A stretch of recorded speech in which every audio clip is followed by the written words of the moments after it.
Hello, कसे आहात सगळे? उद्या संडे आहे आणि काहीतरी स्पेशल खायचं आहे, तर चला बनवूयात चिकन कटलेट.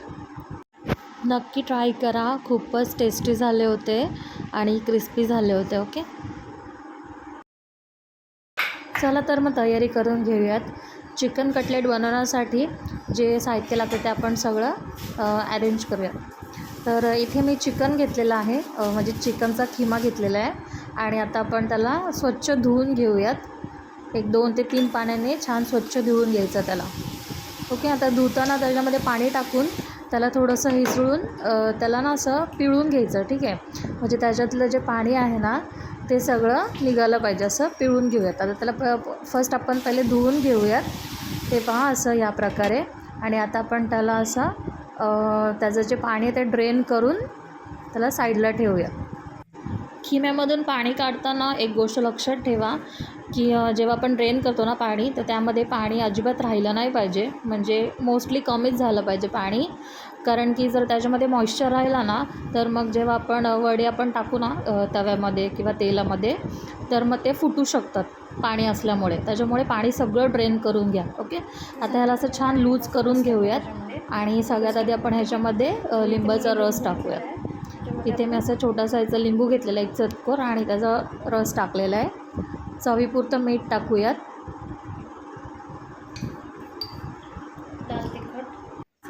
आवडीप्रमाणे लाल तिखट टाकूयात. तुम्हाला जसं झणझणीत हवं आहे तसं तुम्ही लाल तिखट ॲडजस्ट करू शकता.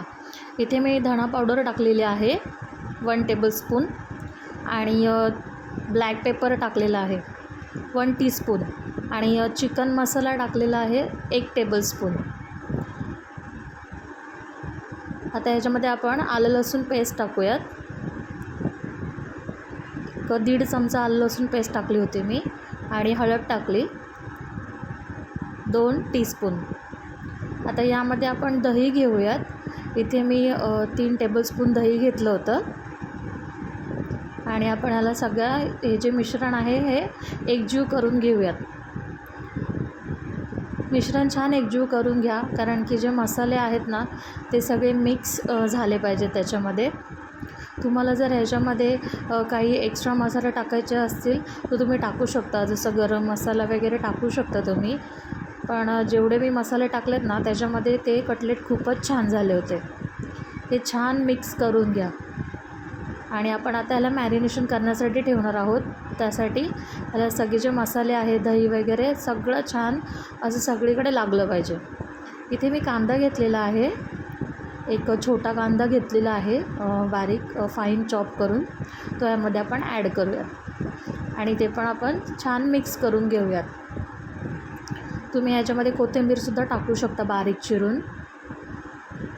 ह्याला असं छान एकजीव करायचं आहे. छान असं एकजीव केल्यानंतर याला आपण फ्रीजमध्ये 30 मिनटासाठी मॅरिनेशन करायला ठेवून देऊयात. तोपर्यंत आपण काय करूयात, इथे मी ब्रेड घेतलेले आहेत 4 ब्रेड. ह्याला असे छोटे छोटे तुकडे करायचे आणि मिक्सरला आपण ह्याला फिरून घेऊयात. कारण की खिम्यामध्ये जे मॉइस्ट राहिलेलं पाणी आहे, मॉइश्चर आहे आणि दही वगैरे टाकलेलं, आपण लिंबाचा रस टाकला आहे, तर तो मॅनेज होण्यासाठी आपण त्याचा ब्रेडचा चुरा करून घेऊयात. आणि ह्या ब्रेडच्या काठा आहेत ह्यासुद्धा मी सेपरेट हे केल्या होत्या, म्हणजे सेपरेट त्याचा चुरा केला होता. कारण की ब्रेडचा चुरा आहे तो आपण खिम्यामध्ये टाकणार आहोत आणि त्याचे जे काठा आहेत ना ते आपण कोटिंगसाठी वापरणार आहोत. आता 30 मिनटानंतर मी याला बाहेर काढलेलं आहे आणि आता आपण ह्याला जे ब्रेड क्रम्स केले होते, म्हणजे कोणते ह्याच्यामध्ये खिम्यामध्ये टाकण्यासाठी ब्रेडचा चुरा केलेला आहे, तो आपण ह्याच्यामध्ये मिक्स करूयात. थोडं थोडं मिक्स करूयात. आपल्याला मॉइश्चरचा अंदाज आला पाहिजे, जास्त पण ब्रेड त्याच्यामध्ये ॲड नका करू. ब्रेडने छान बाइंडिंग पण होतं. असं थोडं थोडं ॲड करूयात. जसं तुम्हाला वाटलं ना की आता याचा मॉइश्चर संपत आला आहे, म्हणजे थोडं सुकं सुकं लागायला लागलं आहे, मग जास्त ब्रेड नका टाकू. ओके, ह्याला आपण छान एकजीव करून घेऊयात. मला इथे पूर्ण 4 ब्रेडचा चुरा लागला होता याच्यामध्ये ॲड करण्यासाठी. आपण पीठ कसं मळतो तसं आपण थोडंसं ह्याला मळून घेऊयात, कारण की आपल्याला त्याचे छोटे छोटे गोळे करायचे आहेत आणि वडे करायचे आहेत. म्हणजे टिक्की बोलू शकता तुम्ही. ओके. आता आपण जे आहे थोडं खिमा जो आहे तो असा हातामध्ये घेऊन आपण त्याला असं छान बाइंड करूयात. लाडू कसे वळतो तसं, असं गोल गोल फिरून मग आपण त्याला प्रेस करून त्याची टिक्की बनवूयात. मी व्हिडिओमध्ये दाखवलं ना तसंच करून घेऊयात. ओके. हे बघा, असं 2 हातांच्या मध्ये आपण त्याला प्रेस करून घेऊयात आणि छान असा आकार देऊयात. आता मी इथे राऊंड शेपमध्ये केलेलं आहे. तुम्हाला जो शेप हवा आहे तुम्ही हार्ट शेप पण करू शकता किंवा ओव्हल शेप, तुम्हाला जे हवं तसं. आता हे जे सगळं खिमा आहे ना, मी या सगळ्या खिमाचा असं छोटे गोळे करून त्याच्या टिक्क्या बनवून घेते. एक साईडला आपण आता पॅन गरमला ठेवूयात, त्यामध्ये तेल ॲड करूयात. आता हा ब्रेडच्या काठा ज्या होता ना त्याचा चुरा आहे, ब्रेड क्रम्स. ओके.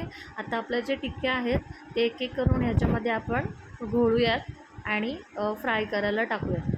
आता मी ते अंड्याचं हे नाही लावलं आहे, अंडं वगैरे नाही लावलं आहे, कारण की थोडंफार मॉइस्ट आहे त्याच्यामुळे ते जे ब्रेड क्रम्स आहेत ना ते त्याला आरामात चिटकले जातात, त्यामुळे त्याची गरज नाही लागली. म्हणून मी डायरेक्ट प्रत्येक टिक्की जी आहे ती ब्रेड क्रम्समध्ये अशी घोळून घेते, असं कोटिंग करून घेते आणि आपण त्याला फ्राय करूया. ब्रेड क्रम्सने मस्त कुरकुरीत होतात, खायला खूप मजा येते. असे एक आपण ह्याच्यामध्ये शॅलो फ्राय करायचे, डीप फ्राय करू नका. आणि त्याच्यामध्ये जास्त मॉइस्ट पण ठेवू नका, नाहीतर मग ते फुटतात. अशा प्रकारे छान आपण ह्याच्यामध्ये घोळून घेऊयात आणि सगळ्या ज्या टिक्क्या आहेत आपण सगळ्या फ्राय करून घेऊयात. छान मीडियम फ्लेमवरती फ्राय करून घ्या, जास्त घाई पण करू नका, कारण की फास्ट गॅस ठेवलात ना तर मग सगळं करपून जाईल आणि चिकन जे आहे ते मग शिजणार पण नाही. छान मीडियम फ्लेमवरती आपण याची एक बाजू आपण छान शेकून घेऊयात. एक बाजू त्याची लालसर झाली ना की मग आपण याला पलटी करूयात. आता ह्याला थोडं मीडियम फ्लेमवरती शिजू देत, कारण चिकन पूर्ण आतपर्यंत शिजलं पाहिजे. त्याला थोडं साईडला करून जास्त पण गर्दी करू नका, नाही तर मग ते शिजणार नाही. थोडं जेवढं तेल आहे ना त्याच पॅसेजमध्ये त्याला टाका, म्हणजे ते प्रॉपर व्यवस्थित शिजेल. ओके. एक 5 मिनटानंतर लगेच लाल होते त्याची बाजू, शेकलं जातं आणि मग त्याला आपण पलटी करून घेऊया. लक्ष ठेवायचं, नाहीतर मग करपून जातील. लो टू मीडियम फ्लेमवर ठेवा, मीडियम पण नका ठेवू स्टार्टिंगला, कारण की मीडियम ठेवल्यानंतर पण करपण्याची शक्यता असते. तर लो टू मीडियम ठेवा, म्हणजे लो ठेवा नंतर मग मीडियम करा, असं करा. ओके. आता बघा याची एक बाजू छान लालसर झालेली आहे. आता आपण त्याची दुसरी जी वरची बाजू आहे ती आपण शेकून घेऊयात मस्तपैकी.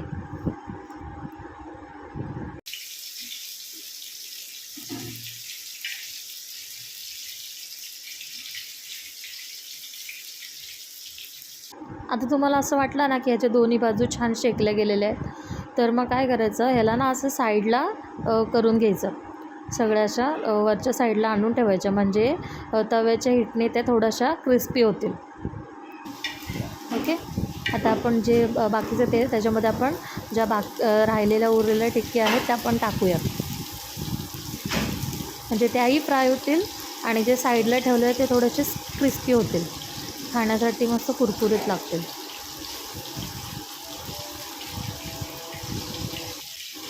चला, आपले चिकन कटलेट जे आहेत ते दोन्ही साईडने क्रिस्पी झालेले आहेत आणि त्याला साईडला सरकून ठेवल्याने त्याच्यामधलं जे तेल आहे ते सुद्धा राहिलेलं नाही आहे त्याच्यामध्ये. ओके. खूपच टेस्टी आणि क्रिस्पी झाले होते. नक्की ट्राय करा. तुम्ही याला सॉस किंवा पुदिनाच्या चटणीसोबत ट्राय करू शकता. आणि माझा व्हिडिओ तुम्हाला कसा वाटला नक्की सांगा. माझ्या चॅनलला सबस्क्राईब करा. काळजी घ्या. Take care. Bye bye.